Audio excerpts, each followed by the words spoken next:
అవ్వా ఎంత దేశముదుర్లున్నారమ్మా దొంగలు. మెచ్చుకుంటే జనాలు ఒప్పుకోరు కానీ ఒక్కొక్కనికి ఒక్కో తీరు టాలెంట్ ఉంది. ఎవరైనా ఏటీఎంలకి వెళ్ళి పైసలు విత్డ్రా చేసేదందుకు పోతారు, కానీ ఇక్కడ దొంగలు ఏకంగా ఏటీఎం మిషన్నే ఇప్పి కుప్పబెట్టిర్రంటే 4 గంటే 4 నిమిషాల్లో 30 లక్షలు దోసుకొని పరారయ్యారు.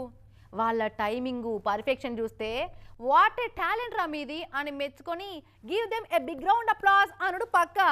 ఏ దొంగల కాలేజీలో ట్రైనింగ్ తీసుకుంటారో, ఏ రీసెర్చ్ ల్యాబ్లకి వెళ్ళి బయటకు వస్తున్నారో ఇటువంటి టాలెంటెడ్ దొంగలు కానీ ఏటీఎంకు పోయి కార్డు పెట్టి పైసలు తీసుకున్నంత అలకగా కార్ల ఏటీఎంలో వైరు అలారం మోగకుండా వాడు వైర్ కటింగ్ చేసిండు, ఇంకోడు బయట కావాలన్నాడు, ఇంకోడు కట్టర్లతోటి మిషన్ కడి చేసిండు, దవదవ పైసలు సంచిలో చదువుకున్నారు. వచ్చిన పని 4 అంటే 4 నిమిషాలలో కథం చేసుకొని 30 లక్షలను కొల్లగొట్టుకొని పోయిరు.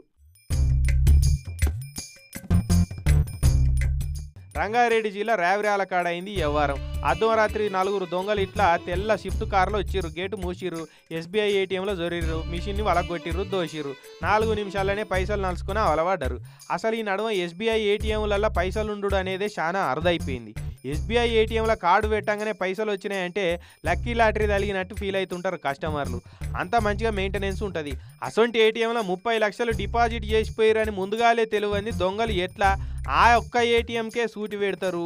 ఏటీఎంలలో పైసలు నింపే సంస్థల పనిచేసేటోళ్ళ పాత్ర ఏమన్నా ఉన్నదా, లేదు బయట రాష్ట్రం నుంచి వచ్చిన ఏటీఎం స్పెషలిస్ట్ దొంగల పని అన్నది ఇక రాచకొండ పోలీసు వాళ్ళు కేసును సవాల్గా తీసుకొని ఎంక్వైరీ అయితే చేస్తున్నారట.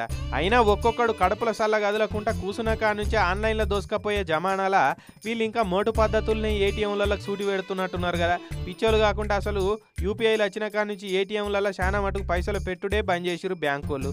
కానీ దొంగలు ఏపాటో కాపు కాసి పైసలు పెట్టిరని ఎరకై ఏటీఎంకు సూటి పెట్టినట్టు ఉన్నారు అని అనుకుంటున్నారట రావిరాల జనం.